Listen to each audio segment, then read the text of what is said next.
KKR not హే తయార్. ఏంది ఆ మ్యాచ్ అసలు? జీటీ అంత కంఫర్టబుల్గా గెలవడం బేసిక్గా ఎవరికి నచ్చుండదు. 39 రన్స్ మార్జిన్తో గెలిచారు. డామినేటింగ్ పర్ఫార్మెన్స్ బ్యాట్ తోటి బాల్ తోటి out played in every single department KKR. We have to talk about that. And of course, దాంతో పాటుగా next game is Lucknow Super Giants versus Delhi Capitals at Lucknow. డీసీకి ఆడుతున్న కేఎల్ రాహుల్ తన మాజీ టీం పైన ఆడబోతున్నాడు. Rishabh Pant is playing against his former team Delhi Capitals. So దాని గురించి కూడా మాట్లాడుకోవాలిగా. డైనమిక్స్ కొంచెం ఇంట్రెస్టింగ్ గా ఉన్నాయి. మనకి ఎందుకు ఆలస్యం, లెట్స్ గెట్ స్టార్టెడ్.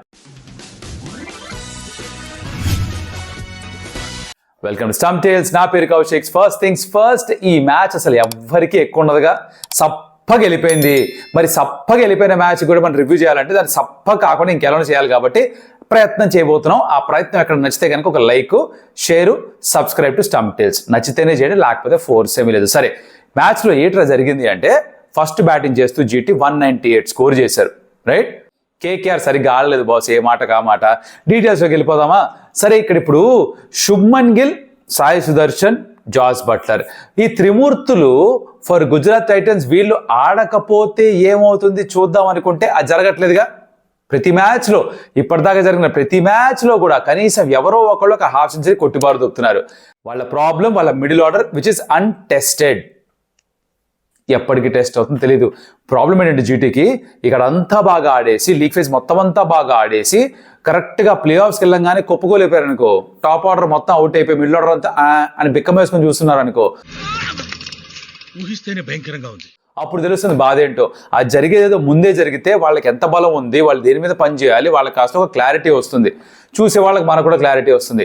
బట్ ఏ మాట కామాట, సాయి సుదర్శన్ ఫ్యాంటాస్టిక్ ఆడాడు. ఈ మనిషిని ఈ ఐపీఎల్ అయిపోయిన తర్వాత T20 format, ODI format, test స్క్వాడ్స్లో వేయకపోతే మటుకు దానికంటే మించిన ఇంజస్టిస్ ఉండదు. జస్టిస్ ఫార్ కాదు, జస్టిస్ ఇతను చూపించాలి. తను చూపించిన పర్ఫార్మెన్స్కి, కన్సిస్టెన్సీకి. ఎంత బాగా ఆడుతున్నాడు. క్రికెటింగ్ షాట్స్ ఆడుతూ కన్సిస్టెన్సీ చూపిస్తూ ప్రస్తుతానికి ఆరెంజ్ క్యాప్ తలపైన పెట్టుకుని 5th హాఫ్ సెంచరీ స్కోర్ చేశాడు ఈ సీజన్లో. ఆ కవర్ డ్రైవ్స్, ఆ పుల్ షాట్స్, ఆ ఫ్లిక్స్, ఆ కట్స్, ఆ late cuts, you name it, he's got the shot. అంత బాగా ఆడుతున్నాడు సాయి సుదర్శన్.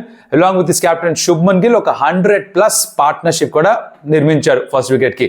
గిల్ వాజ్ సెన్సేషనల్ 3వ హాఫ్ సెంచరీ సీజన్లో.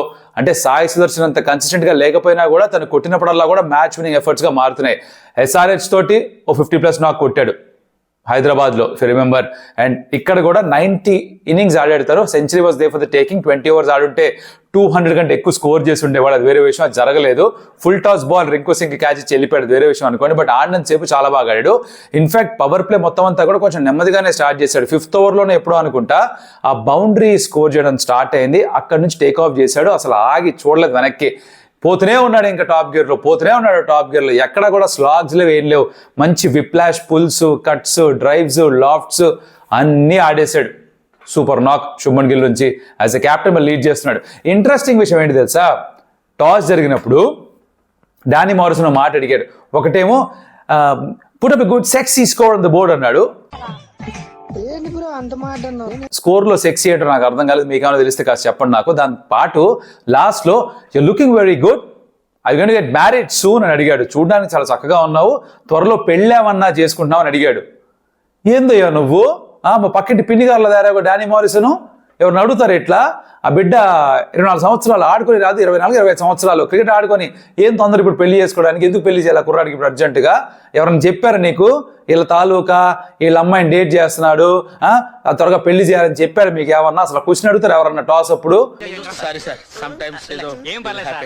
ఏందో ఈ డానీ మారిసను, పక్కింటి పిన్ని గారు నయం మీకంటే. కనీసం సమయం సందర్భం చూసుకుని అడుగుతారు. మ్యాచ్ ముందు అడగడం ఏంటి? బిడ్డడు షాక్ అయిపోలే? చెప్పాడు అనుకోండి ఆన్సర్, ఇప్పుడు అలాంటిదేం లేదని. బట్ స్టిల్ ఏందో డానీ మారిసన్ అసలు. మీరు దాని గురించి ఏమనుకున్నారు కదా కమెంట్లో చెప్పండి నాకు కాస్త. సాయి సుదర్శన్ గిల్ అయిపోయారా?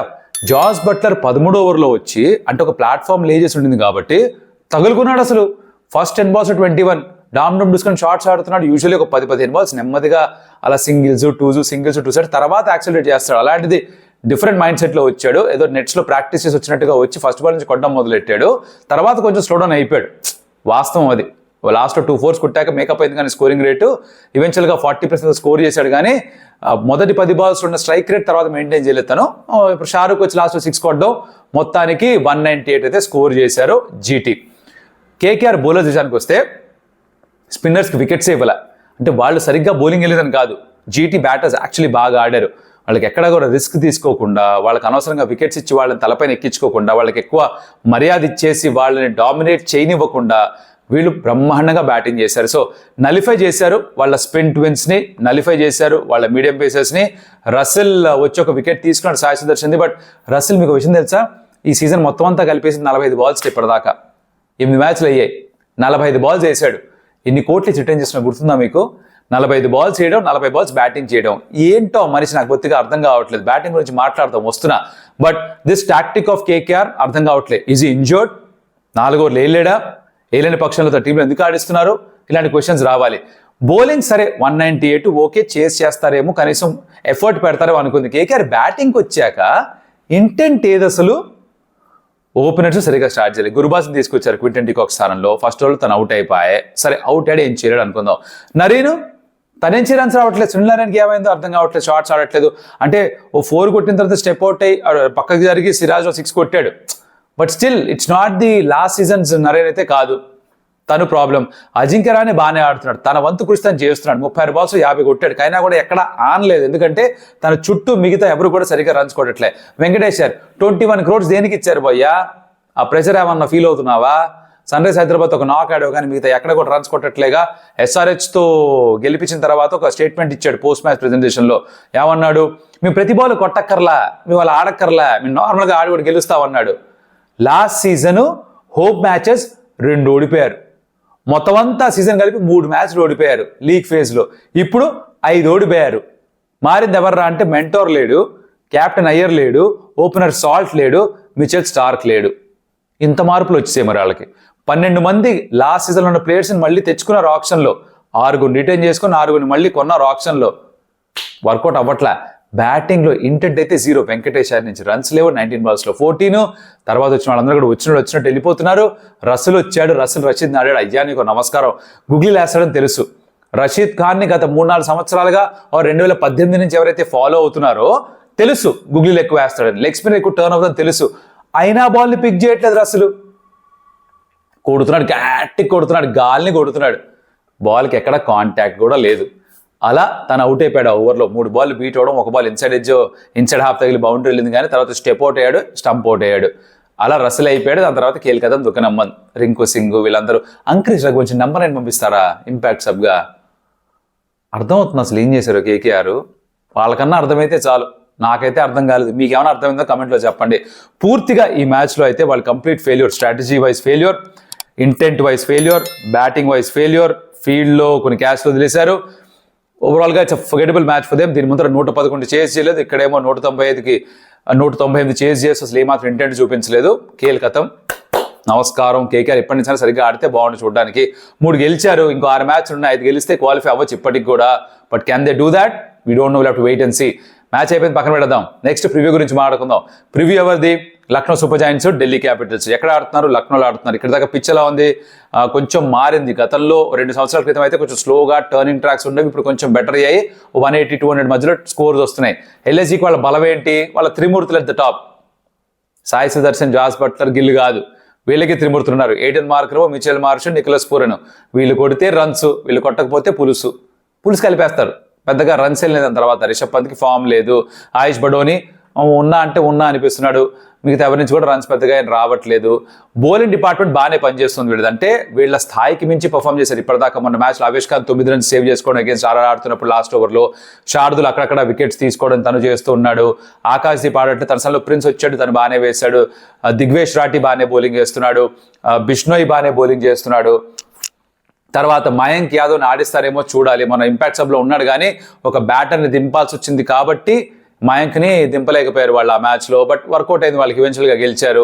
రిషబ్ పంత్కి రన్స్ రాకపోతే కనుక తలపైన తడిగుడ్డేసుకోవడమే అనుకుంటా. బికాస్ సంజీవ్ గోయింకా ఎప్పుడు తను పేల్తాడో అర్థం కావట్లేదు. లాస్ట్ టైం అసలు కేఎల్ రాహుల్ డీసెంట్గా ఆడుతున్నా కూడా SRH అలా మ్యాచ్ ఓడిపోతే పబ్లిక్గా అందరూ తిట్టిబారు తోపారు. రిషబ్ పంత్ ప్రస్తుతానికైతే నెక్స్ట్ 10 ఏళ్లలో ఒక 5-6 ట్రోఫీలు గెలిపిస్తాడు, మాకు ఆ నమ్మకం ఉంది అంటున్నారు. కానీ ఇక్కడ వాళ్ళు ఆడుతున్న తీరు చూస్తుంటే ఆ నమ్మకం ఎక్కడా కూడా నిలబెట్టుకున్నట్టుగా అనిపించట్లేదు. It's been inconsistent performance. కొన్ని గెలుస్తున్నారు, కొన్ని ఓడిపోతున్నారు, అలా నడుస్తుంది. క్లోజ్ మ్యాచ్ కొన్ని ఓడిపోయారు. అయితే వీళ్ళిద్దరూ ఆడిన ఫస్ట్ మ్యాచ్ విశాఖపట్నంలో సీజన్ స్టార్టింగ్లో అది యాక్చువల్ LSG గెలవాల్సిన మ్యాచ్. 6 డౌన్ ఎంతో 7 డౌన్ విప్రాజు ఇంకా అశుతోష్ కలిపి మ్యాచ్ కొట్టేశారు ఢిల్లీ క్యాపిటల్స్కి. సో దాని తాలూకా బాకీ ఏమైనా తీర్చుకుంటారేమో చూడాలి. ఇటు పక్క చూస్తే ఢిల్లీ క్యాపిటల్స్కి వాళ్ళలో మోస్ట్ ఇంపార్టెంట్ అందరికంటే ఎక్కువ భూతద్దం పెట్టి చూసేది ఎవరన్నా అంటే కేఎల్ రాహుల్. బికాస్ తన మాజీ టీం ఎల్ఎస్జీ ఏం జరిగిందో అందరికీ తెలుసు. నాకు కాస్త రెస్పెక్ట్ కావాలి, కొంచెం సేఫ్ ఎన్విరాన్మెంట్ కావాలి, అలాంటి టీంలోకి వెళ్దాం అనుకుంటున్నా చెప్పి బయటకు వచ్చేసాడు. డీసీ ఓన్ చేసుకున్నారు, చాలా బాగా చూసుకుంటున్నారు, బాగా పర్ఫామ్ చేస్తున్నారు, వాళ్ళకి అగ్రెసివ్గా ఆడుతున్నాడు, ఎమోషనల్ కూడా చూపిస్తున్నాడు ఈ మధ్యకాలంలో. సో లక్నోలో కూడా ఒకవేళ మంచి నోకాడికి గెలిపిస్తే ఏమన్నా సెలబ్రేషన్ చేస్తాడని చూడడానికి చాలా మంది వెయిట్ చేస్తున్నారు కేఎల్ రాహుల్ ఫ్యాన్స్. ఇదొకట. వాళ్ళు ఓపెనర్స్ బాగానే ఆడుతున్నారు. కరుణ్ నాయర్ కూడా తిరిగి వెనక్కి రావడం, టీంలోకి 89 స్కోర్ చేయడం, తర్వాత 0 మీద అవుట్ అవడం, నెక్స్ట్ మ్యాచ్లో బాగానే ఆడాడు. బట్ ఈ మ్యాచ్లో మళ్ళీ పెద్ద స్కోర్ ఏమైనా చేస్తాడని చూద్దాం అనుకుంటున్నారు. జేక్ ఫ్రేజర్ మెగాకా ఫ్యాఫ్ డు ప్లెసిస్ ఇద్దరు ఆడలేదు క్రితం మ్యాచ్లో. ఒకవేళ ఫ్యాఫ్స్ ఫిట్గా ఉంటే తను ఆడతాడా లేదా చూడాలి. Abhishek Porel only mid wicket వైపు కొడతా అంటున్నాడు, ఇంకెక్కడ రన్స్ కొట్టినట్టున్నాడు. ఇది కొంచెం వింతగా ఉంది చూడడానికి. But is doing well, reasonably well దానికి వచ్చిన అవకాశాల్లో. అశుతోష్ బాగానే పర్ఫామ్ చేశాడు ఒక మ్యాచ్లో, విప్రాజ్ కూడా బాగానే బౌలింగ్ చేస్తున్నాడు. వాళ్ళ బౌలింగ్ చాలా బాగుంది, ఏ మాట కామాట. డీసీ బౌలింగ్ మటుకు అద్భుతంగా ఉంది. మిచెల్ స్టార్క్ ఉన్నాడు, ముఖేష్ ఉన్నాడు, మోహిత్ ఉన్నాడు, తర్వాత కుల్దీప్ ఉన్నాడు, అక్షర్ పటేల్ ఒకటే వికెట్ తీసుకున్నాడు, అక్షర్ కూడా ఉన్నాడు. సో వాళ్ళ బౌలింగ్ లుక్ సార్టెడ్, బ్యాటింగ్ కూడా బాగానే ఉంది. అందుకనే వాళ్ళు టేబుల్లో పాయింట్స్ టేబుల్లో 7 మ్యాచెస్లో 5 wins and 2 losses మాత్రమే. వాళ్ళకి 10 పాయింట్లు ఉన్నాయి వాళ్ళ దగ్గర. సెకండ్ థర్డ్ స్పాట్లో వాళ్ళు ఉన్నారు అక్కడ. That's a good place to be. ఇది కూడా గెలుద్దాం అనుకుంటారు వాళ్ళు ఖచ్చితంగా. సో ఇలా సెటప్ అయింది match.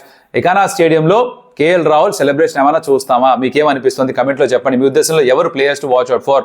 Let know in the comments. And of course ఈ మ్యాచ్ అయిపోయిన తర్వాత దానికి సంబంధించిన రివ్యూ తోటి అండ్ దాని తర్వాత రోజు ఉన్న Sun Rise Hyderabad Mumbai Indians దీని అమ్మ జీవితం చాలా ఇంట్రెస్టింగ్ మ్యాచ్. ఎందుకంటే హైదరాబాద్లో ఫ్లాట్ బ్యాటింగ్ లేకపోతే సన్ రైజ్ హైదరాబాద్ గెలవదని అర్థమైపోయింది. బయటికి వెళ్తే ఎవరు కూడా ఫాస్ట్ బ్యాటింగ్ పిచ్చెస్ ఇవ్వట్లేదు, స్లో ట్రాక్స్ ఇస్తున్నారు. సో ఆ మ్యాచ్ గురించి అక్కడ మాట్లాడుకుందాం. ప్రస్తుతానికి ఇంతే సంగతులు. Like, share, subscribe. అది నెక్స్ట్ వీడియో. అదియోస్ అమిగో.